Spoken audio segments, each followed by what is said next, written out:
Beneath the eternal white silence of Antarctica lies a story the ice has guarded for millennia. A story etched not in ink, but in frozen stone and forgotten ruins. The wind howls across endless plains, carrying whispers of civilizations erased by time, of cities swallowed by the cold embrace of a continent that does not forgive. Here, where human footsteps falter and machines strain against the frost, the earth hides secrets older than history itself. What truths lie entombed beneath this frozen kingdom? What remnants of humanity, or something far older, wait in the shadows of the ice?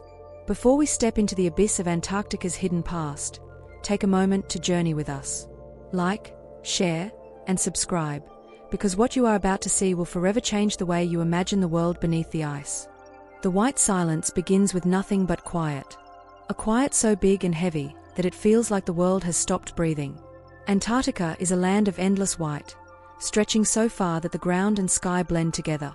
When you stand here, it doesn't feel like Earth anymore. It feels like another planet, frozen and empty, waiting for someone brave enough to step inside. But this quiet is not empty. It has a voice, even if it doesn't speak with words. It presses on your ears. It sits heavy on your chest. Even a whisper disappears into the stillness. Footsteps vanish almost as soon as they're made. Sometimes the only sound is deep below, where the ice groans and cracks like something alive, moving slowly in its sleep. The wind never stops here.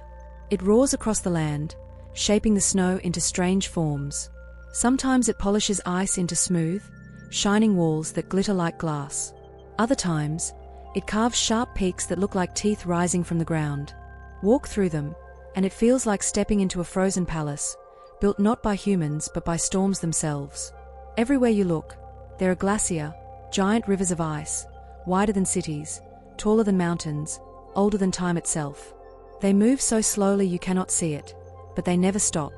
Inside them, they carry tiny pieces of history, dust from forests that no longer exist, ashes from ancient volcanoes, and even air from a world humans never knew.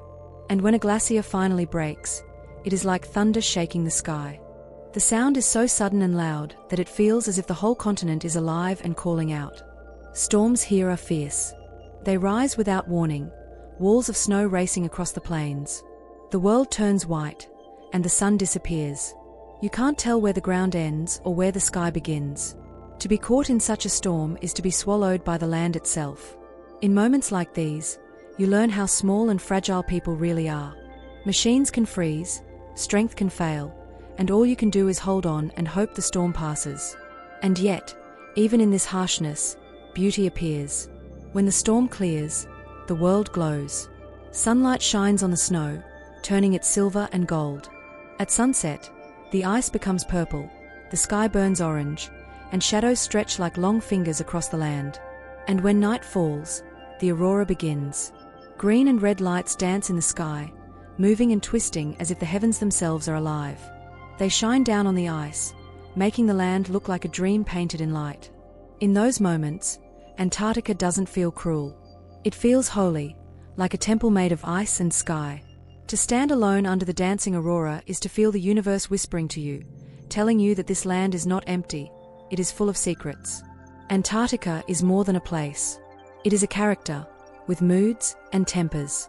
Sometimes it is calm, its snow falling gently like soft feathers. Sometimes it is wild, with storms so strong they can wipe away whole camps of explorers. Sometimes it feels endless, stretching so far that you feel like nothing more than a tiny speck on its surface. But always, it is untamed. No map can fully capture it. No machine can fully measure it. It will not be owned, and it will not be tamed. This is the beginning of the journey. Before we can look under the ice, we must first understand the land above. The white silence is not just background. It is a guardian. It is a warning. It stands like a wall between us and the mysteries buried deep below. It dares us to look closer, to take one more step into its frozen heart. To go deeper into Antarctica is to accept that dare. And as the wind rises once more, carrying the sound of cracking ice across the horizon, one question remains. Are we ready for what the silence is hiding?